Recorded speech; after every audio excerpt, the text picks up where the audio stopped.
Hello viewers, আসসালামু আলাইকুম। আমি এখন অবস্থান করছি আপনার সেই পরিচিত বগুড়ার ২৫০০ বছর ধরে দাঁড়িয়ে থাকা যে স্থাপনা বেহুলা লক্ষিন্দারের বাসর ঘর। এটা কিন্তু অনেকেই জানেন, আর বগুড়া আসলে এইখানে আসবেন না, তারা খুবই বড় একটা মিস করবেন। তো আজকে আপনাদেরকে দেখাবো বেহুলা লক্ষিন্দারের সেই বাসর ঘর। প্রায় আকাশ ছোঁয়া ভাবে দাঁড়িয়ে আছে সেই বেহুলা লক্ষিন্দারের বাসর ঘর। তো চলুন দেখে আছি ইতিহাস আসি বেহুলা লক্ষিন্দারের পুরো বাসর ঘরটা। বগুড়াতে আসবার মহস্থানগড় দেখবো না তাই কি আর হয়? অল্প একটু সময় বের করে ঘুরতে আসলাম গোকুল মেদ নামের স্থাপত্যটি, যা কিনা বেহুলা লক্ষিন্দারের বাসর ঘর নামে অধিক পরিচিত। অপরূপ সৌন্দর্য ঘেরা বেহুলা লক্ষিন্দারের বাসর ঘরের চারিপাশে লাগানো হয়েছে অনেক পরিমাণে গোলাপ গাছ। গাছগুলোতে রঙিন রঙিন গোলাপ ধরেছে প্রচুর পরিমাণে, আর সেই ফুল থেকে বের হচ্ছে সুন্দর একটা গ্রান। গোকুল মেতের চারিপাশে প্রায় ফুল ফলের গাছ দিয়েই একরকম ভরা।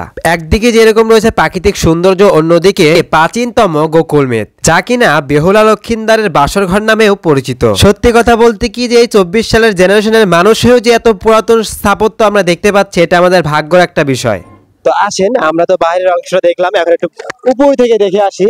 আর উপরে ওঠার জায়গা আসেন বেহুলা লক্ষিন্দারের এখন ঘরের উপরে উঠি, তো বিষয়টা কিরকম একটু দেখে আসে থাক।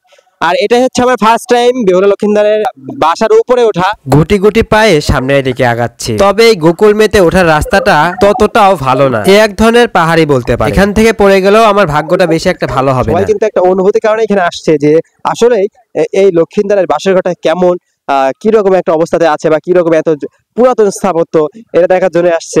আর আমি আপনাদের কাছে দেখাবো এই পুরো এরিয়াটা কিরকম, বিষয়টা কিরকম। এই যে আপনার এখানে কিন্তু ধাপে ধাপে মানে আপনার যাচ্ছে, মানে অনেকটাই কিন্তু ভেঙে ভেঙে যাচ্ছে, ইটগুলো খসে খসে যাচ্ছে। আর মহস্থানগড়ে এত প্রাচীনতম ইতিহাসের মধ্যে মনে হয় এইটাই সব থেকে সেরা ইতিহাস। এইরকম আদি পুরাতন স্থাপনা আমরা কিন্তু এখন আর বেশি একটা দেখতে পাই না, এক কথা নাই বললেই চলে। এটা হচ্ছে আপনার অনেক উপরে, মাটি থেকে প্রায় ১০০ ফুট তারও বেশি সম্ভবত উপরে এই বেহুলা লক্ষিন্দারের বাসর ঘর। হয়তো এটা আরো অনেক উঁচু ছিল, মানে ভাঙতে ভাঙতে মানে যার অবশিষ্টটা বাকি আছে। চাঁদ সওদাগরের পুত্র লক্ষণ সেন ও তার ব্যবসায়িক সত্যীয় সাহার কন্যা বেহুলার জন্ম হয় সমসাময়িক। দুটি শিশুই একসাথে বেড়ে ওঠে এবং একে অপরের জন্য সম্পূর্ণ উপযুক্ত হয়ে গণ্য হয়। লক্ষিন্দারের পিতা চাঁদ সওদাগর ছিলেন হিন্দু দেবতা শিবের একনিষ্ঠ পূজারী, তাই তিনি অন্য কোনো দেবতার পূজা করতেন না। মূলত এই ঘটনাকে কেন্দ্র করে এই বেহুলা লক্ষিন্দারের বাসর ঘর নামে পরিচিত। সুপ্রাচীন এই স্থাপত্য যুগ যুগ ধরে দাঁড়িয়ে আছে এখনো বগুড়ার সেই মহস্থানগড়। আপনারা এদিকে একটু দেখাই, মানে এটা একদম সম্পূর্ণ ভেঙে গেছে।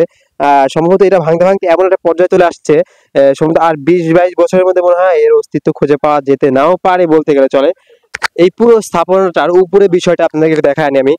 আপনারা একটু আসেন এখানে, মানে এই পুরো স্থাপনার উপরে যে বিষয়টা আছে, পুরোপুরি উপরে স্থাপনা কিন্তু আপনার এইখানে শেষ হয়েছে, মানে এই গোলাকারের একটা ইয়ার মধ্যে শেষ হয়েছে।